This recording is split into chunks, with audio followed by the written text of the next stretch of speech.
All right, well, welcome back, everybody. So today is a nasty rainy day outside. The rain hasn't started yet, but it's overcast. Just looked at the radar. It does not look good. Looks like we've got some bad weather on the way. So what I am going to do today, I was well work inside the shop, right? I have got some goodies for all three of my chainsaws. However, the MS462, we're going to save that for its own video. So today we're going to do one little thing to the MS170 that I've been meaning to do forever, and I'm finally going to do that.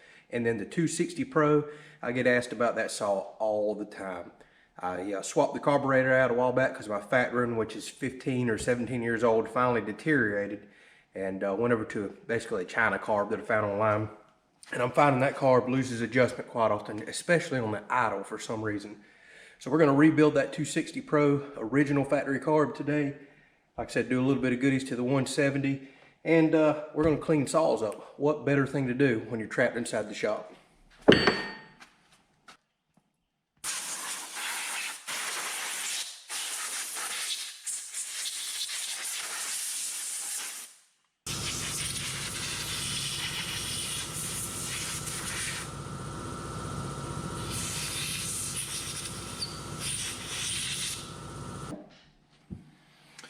All right, yes, you've seen me in shorts. It has finally got back hot enough around here that I need shorts. Hadn't had to put them on in weeks. We've had such a cool winter.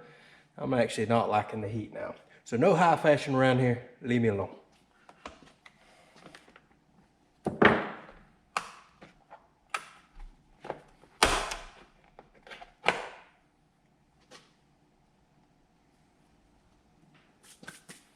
All right, so before we get to installing the new components, now is a good time to kind of clean the saw up a little. And I actually had this company reach out to me a while back, super clean. And I'll be honest with y'all, I have companies reach out to me all the time. It's just one of the things about having a YouTube channel. And I kind of blew it off for a little bit like I do 99% of the companies that I do. Then I got thinking about it. It's supposed to be like the strongest degreaser you can get. I was like, well, you know what? I degrease a lot of stuff around here, chainsaws included. What the heck? So I sent an email back to him, said, yeah, I'll try some of your product. And that's exactly what we're going to do today. Not getting paid to do any of this. If it doesn't work, I'll let you know. But I'm going to tell you something. There is so many warnings on this bottle like I've never seen. This stuff claims it is so strong that for most applications it has to be diluted. They have a chart on there. So I'm going to try some full strength straight on some of the covers that are completely covered in grease. Then I'm going to dilute some down, take a toothbrush, and see how well it cuts all the crud off a chainsaw, because as y'all well know, so that's a tough thing to get clean right here. So much bar oil, gunk, and grease on there. So let's go ahead and spray some on there, and let's see what it does. Like I said, if it works great, I'll let you know. If it doesn't, we'll move on to something else.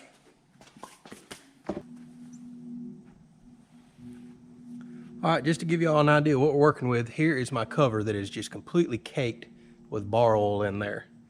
So I'm gonna put a little bit on this. We'll give it just a few minutes and see if it hoses off, how it looks, or if it requires a bunch of scrubbing.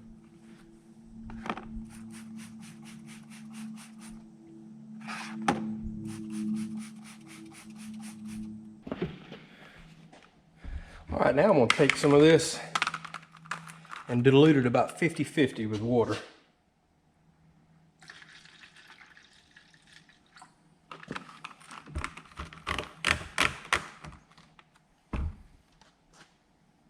I don't know if y'all can see that. And this stuff claims that it has a 13 pH, so it's extremely alkaline. I'm curious about that. I used to work at a paper mill where we had a lot of different chemicals, and getting stuff that high on the alkalinity scale, that's pretty strong. So just going to take a toothbrush, scrub this down for a little bit, and then make sure I wipe it off pretty quick with paper towels.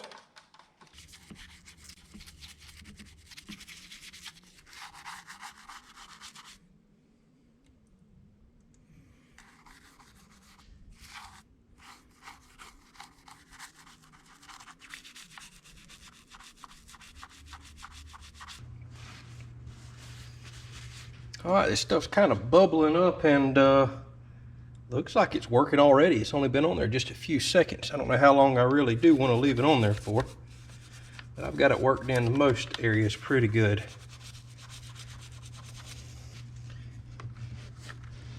All right, so let's see here.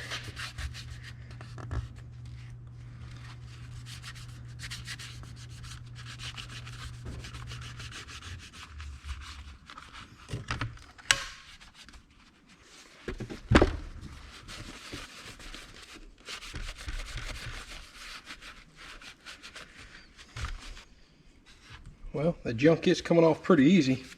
I might should have let it sit a little longer. I'm gonna blow this out. I'll go over this one more time. All right, so this has been soaking just a couple minutes, and it looks like everything is very loose. I mean, very loose on here. See a lot of that bubbling going on here as well. I'm gonna wash this in the sink. Let's see what it looks like, because that was caked up pretty bad.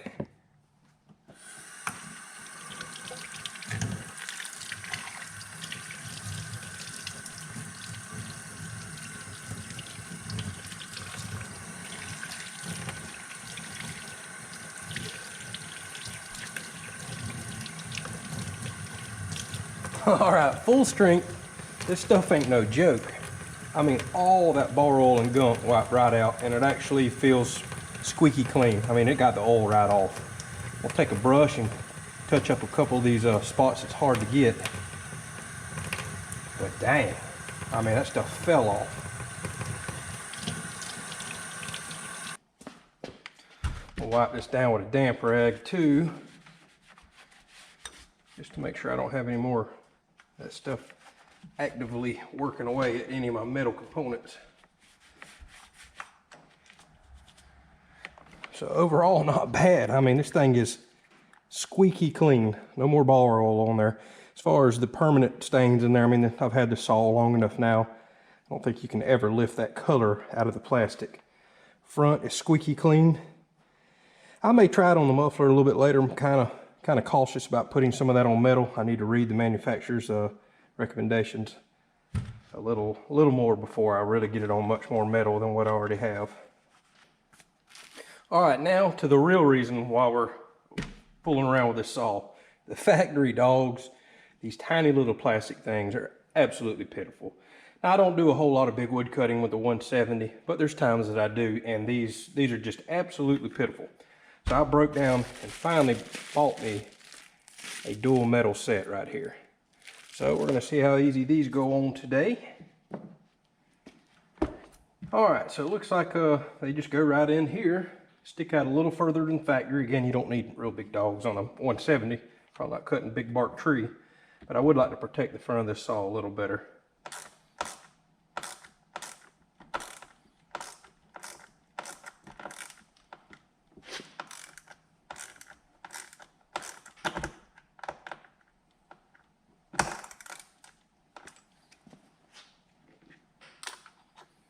Huh, that's interesting. Unless there's something I'm missing. I'm really surprised this come with two. No, I mean, they're identical. It looks like there's just a backup one. I don't know that I'll ever bend that, but I will save it.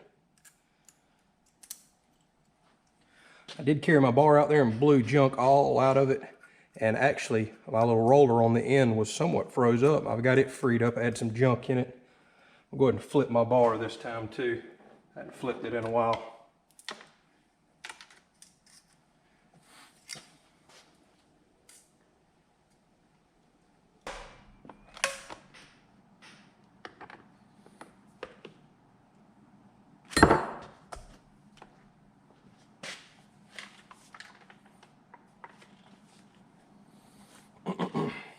All right, there we are with a cleaned up saw. It always feels good to do that. And like I said, later I may try to clean this muffler up, but have a new set of metal dogs now the way that it really should come from factory, in my opinion. So we'll go ahead and put this up. Air filter's blown out, changed tension properly. It's ready to cut now. Let me go get the 260 Pro out.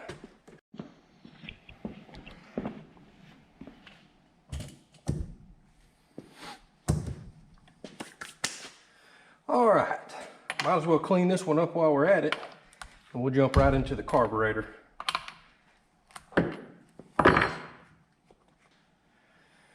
I tend to keep this saw pretty clean, so this doesn't look too bad.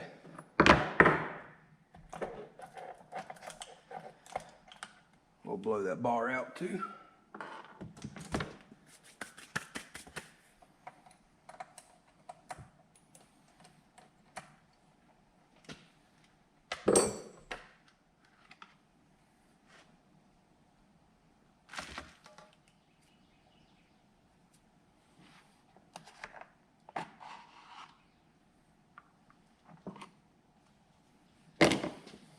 Again, always take you something to stick in your carburetor so you don't blow trash all in it.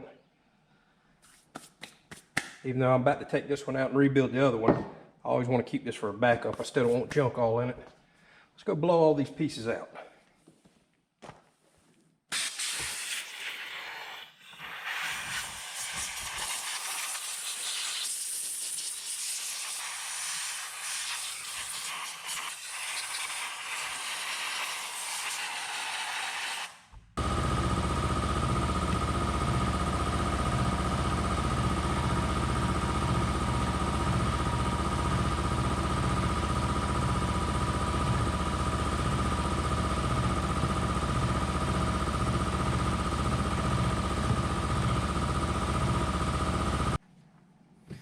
Alright, before we get too deep into tearing this all apart, let's see if I even have the right parts that I need. And the reason I say that is because I bought 2 rebuild kits online because it didn't say specifically which carb I had. But there is a WT stamped in the side, so these kits said they would rebuild most of those wall roll carbs. This is what I think has given me the biggest problem. This diaphragm down here in plunger, it's just dry rotted, hard as can be. I have to get that scraped off and get that rebuilt. So let's see if the kit has one of these before we get any further. That looks like it would fit. Everything lines up.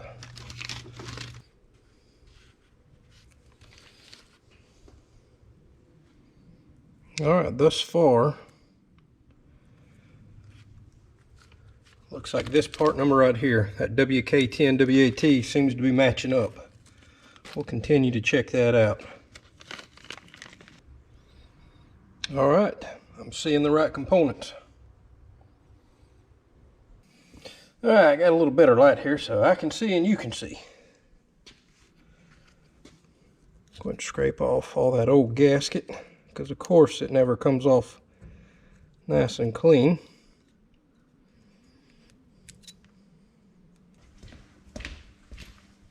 Alright, I didn't show it, but this is also a good time to take some compressed air, which I just did, and blow out all the little orifices and passages. If you're suspicious of anything being inside, I usually soak this in sea foam at that point.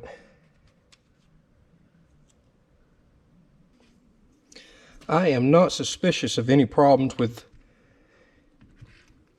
my needles and jets, but since I'm already this far in, I will take them apart and inspect them. I don't think I'm going to change them, no need to, and blow those little passages out.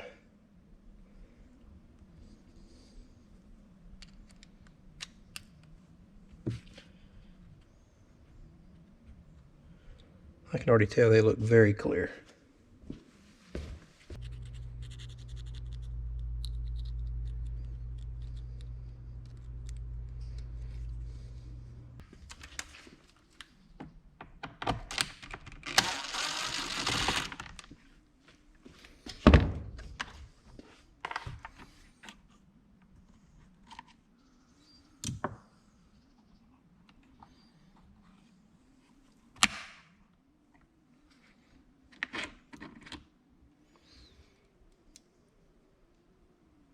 Alright, the one thing I am going to miss about the China carb, it actually had a high speed adjustment. The old factory carb here, there it is, has just a low speed adjustment and has the high plugged off. And that's kind of to make it safe so the owner can't run it into a high revving or super lean condition.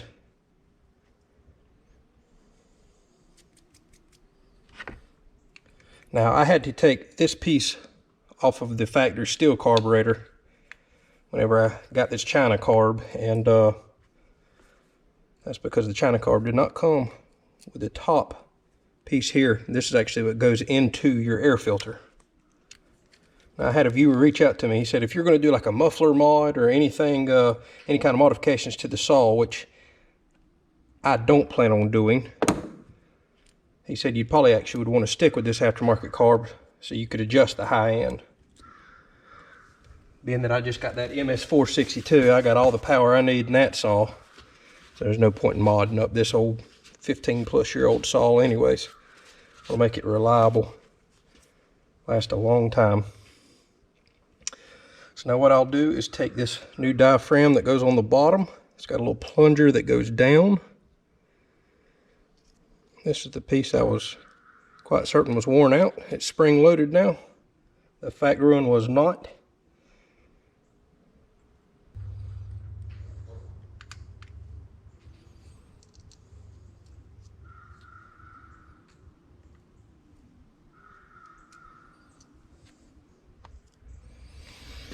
Alright, I can't remember if I messed with the adjustment last time or not on the low speed, but I have always heard a good rule of thumb is to screw it all the way in till it barely bottoms out. You don't want to go too hard, and then come out one full turn. There's a half, there's a full, and we'll adjust it from there if it doesn't sound right. Alright, we'll go ahead and put us a fresh gasket on here.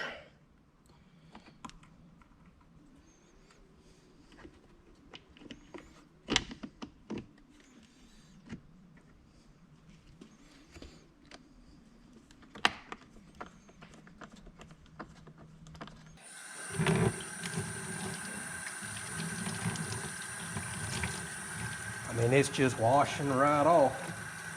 That bar roll right there.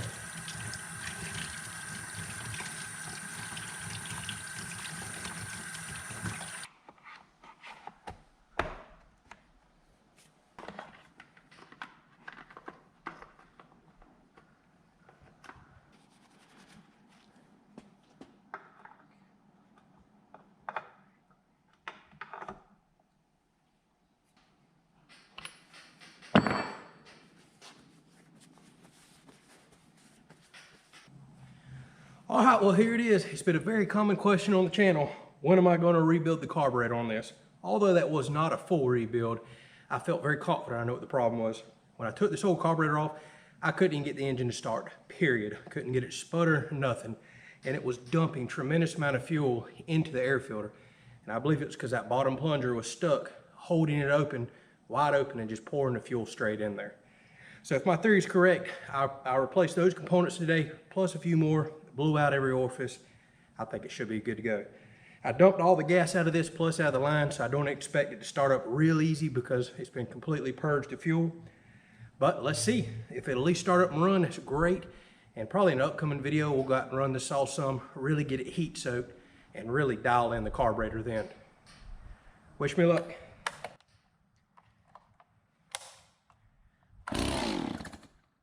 Huh. I know it ain't that easy.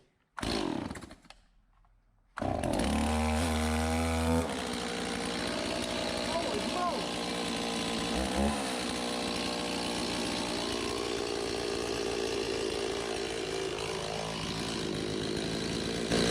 Really two pulls because I forgot to flip the car or the choke off that first time.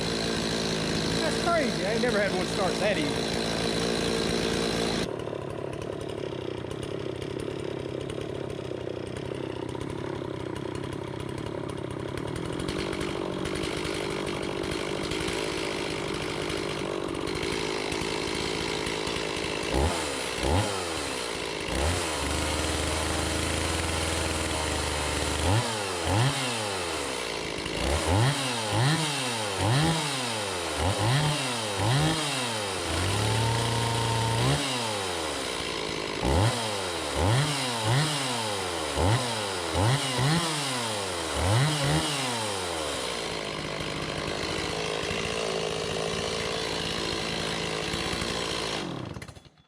She's back.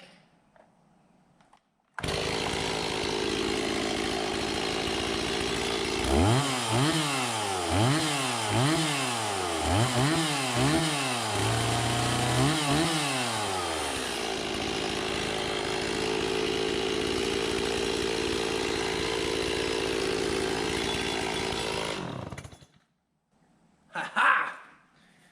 Success. Awesome. I love that. So yes, this was not a how-to video at all. This was a, hey, y'all come hang out in the shop with me on a nasty day where we're expecting rain any minute. There was just no point in getting into a big project. So hopefully some of y'all didn't stumble across this, want to see an absolute in detail rebuild of the carburetor. I don't even really have a camera set up to get you close like that. However, you could have very well found something, you know, positive and some good information out of what I've done. I will put down in the description, and I'll also put in our Amazon store the rebuild kits that I bought. They're supposed to rebuild any WT series, I think it's pronounced Walbro carburetor. I forget the model of mine, it's stamped WT, but a subscriber's then already told me, I think these model saws come in like 3 different model carburetors. So you might want to pull yours off and see if it has any WT stamped on the side anywhere. I don't think the model number past that matters, because the rebuild kit that I had, it listed a ton of them, and it said in the description, rebuilds most or all WT series carburetors. Luckily that first pack I opened had everything I needed. It looks like it's even got spare components in it. Plus I've still got another pack that can probably rebuild something else in the shop too. And I don't think I paid but just a few dollars for that. So I'll include that down there. If you like the super clean products, I'm gonna keep trying and using it. I did not get paid to put them in this at all. It cleaned the salt really well, and I've used gas in the past. What I like is I don't smell like gasoline now, but gas works very well for getting stuff off too. But I'm gonna continue to use that because I can't even feel oil residue on there no more. That's pretty dang good. All right, before we wrap this video up, I do remember a viewer asked me about my chainsaw case and replacing the broken plastic hinges with metal hinges. I actually got this case from my father and bought that saw from him years and years ago. He already did it, but I just thought I'd give you some quick specs. These are 2.5-inch hinges. You can see they have 3 screw holes per side, so a 2.5-inch hinge fits perfectly here. And when you open it up, you can see there are 2 screws that come inside, and one actually goes in a hollow cavity in there. The ones on the bottom do not stick in there at all, so I've never snagged my hand or anything on it. But those metal hinges have been on there for, oh my goodness, I can't tell you how long, 10 plus years maybe, and they work flawlessly. An easy upgrade. As we all know, everything in life with plastic hinges, from coolers to chainsaw cases, don't hold up. All right, well, I appreciate y'all hanging out with me in the shop today. May have been a boring video to some, but that's kind of a necessary part of chainsaws. I like to keep them clean, take care of them, service them, and try to do all the work that I can do in-house to save the money. Plus, I just love learning. So hopefully you found this educational or entertaining, and we'll catch you on the next video where we'll put some of these saws to work. I'm curious to try out the new 260. Actually, my father just got a 261 CM. And I want to try out I keep calling it a new carburetor, the rebuild that I just did. Now that it should be back to running to spec per factory. And I want to put it up head to head to his 261. Obviously, I expect that new 261 to you know, whip this saw right here, but we'll see. Then for fun, we'll go ahead and put the 462 up against 261 so you can see what a saw that literally costs twice as much kind of does head to head to it. Maybe that might help y'all make a decision for a saw purchase down the road. So like I said, thank y'all so much for watching. We'll get out as soon as all this nasty weather passes, work on the storm shelter some more, cut some more firewood, split some more firewood. So we have a lot more videos coming. Don't forget about the 1 million view giveaway that's coming up. All you have to do is just keep doing what you're doing. Like these videos, subscribe to the channel, and if you would, drop a comment down there. Once we hit those 1 million views, which I expect to here in the next few weeks, I'll come back, pick a random video, pick a random comment on that random video. That's going to be the winner. I'm going to have a pretty sweet tool that I'm going to give away. So I'm pretty excited about that. We thank y'all so much for helping get the channel to that point. And like I said, we'll make an announcement on that whenever it comes around. We'll catch y'all on the next video.